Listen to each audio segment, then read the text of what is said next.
Nga protesta e 28 shkurtit e Partisë Demokratike, 4 tubues përfunduan në qeli.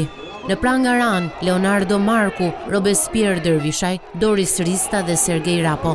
Ata akuzohen për 5 vepra penale, goditje për shkak të detyrës, prishja e qetësisë publike, shkelja e rregullave mbi lëndët plasëse dhe djegëse, shkatrimi i pronës me zjarr dhe kundërshtimi i punonjësit të rendit publik.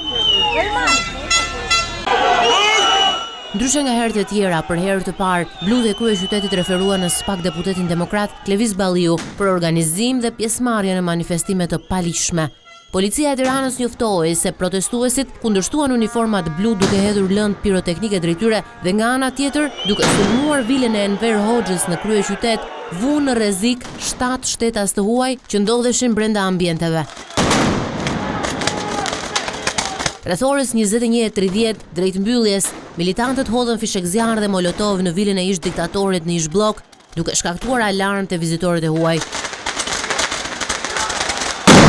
Ndërkaq, kreu demokrat Sali Berisha sqaroi se sulmi i vilës 31 ishte akt simbolik.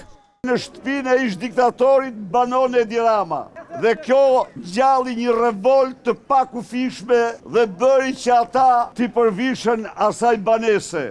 Ndryshe nga protestat e tjera kombëtare, ajo e së shtunës ishte pa fjalime politike, pa podiume e pa kontrolluar në marshim. Ajo zgjati më shumë se 3 orë, ndërsa rrugët kryesore të kryeqytetit u pushtuan nga protestuesit demokrat që kërkojnë largimin e kryeministrit Edi Rama.